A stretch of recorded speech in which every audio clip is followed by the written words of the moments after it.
Now, I'm not saying there is going to be another housing crash. I am saying there is a crack in the cabana. Not a big crack, but I think it bears watching, because if it spreads, it's a sign the guys with all the cash are cracking, or at least, well, they're thinking spending more than $100 million on a Manhattan apartment is cracked.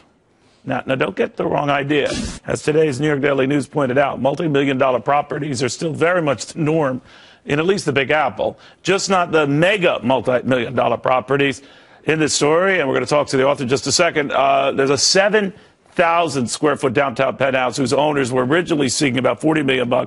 Now they're practically giving it away for $29.95 million, or another penthouse slashed to $82 million from $110 million. Better move fast.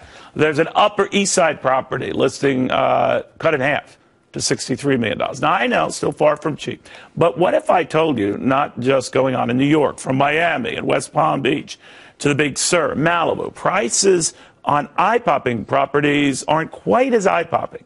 Let me be clear. They are hardly going for a song.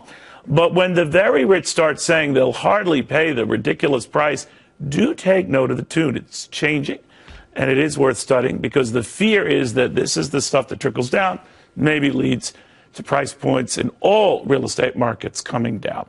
It's happened before. We've got real estate watcher Katherine Clarke, and the author of that intriguing piece on whether it's happening again. So, Katherine, you wrote the article. What did you notice, and what does this portend? Well, for so long, we've been hearing about luxury really driving the real estate market here in Manhattan. It's really been the buzzword now for almost 2 years.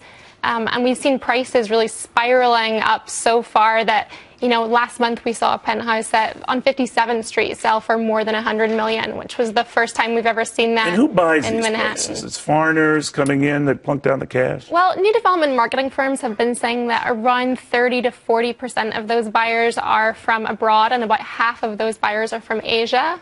But we've seen a lot of Russian buyers, Brazilian buyers, buyers from the Middle East. But the Russians are hurting now. They're losing a lot of worth in terms of oil. The Asians are looking bumpy. Yeah. So that's driving up a potential pool of buyers, right? Well, that's really what's worrying people, is they're looking at the Middle East. They're seeing oil prices going down. They're wondering if that's going to sort of put a dent in interest from the Middle East. Let's say that happens, Katherine. Play that out. Well, we're also seeing, if you look at the falling ruble, we're already seeing Russian buyers starting to sell up some of their assets here. If you look at European buyers, we see that the dollar is so strong against the euro now. We're seeing them back out of the market already. So what does that mean? Let's say that top-end market goes down to bargain basement $90 to $95 million units. But what does that mean for average folks? So they look at that and say, that's New York, it's crazy, just not as crazy. Well, what's interesting is, I think more so than what it means for average folks, is when you look at the developers of these properties, they bought the land for these buildings at a ridiculous rate.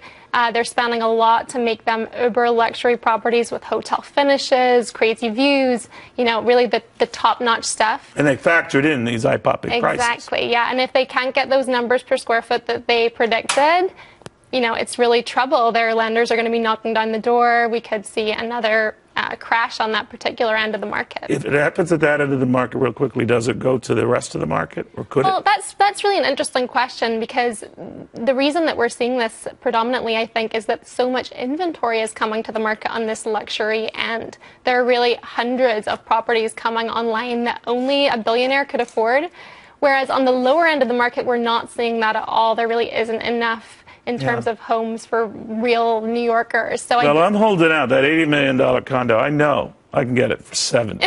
I know. I believe in you. Katherine, thank you very, very much. Katherine Clarke, the New York Daily News real estate editor.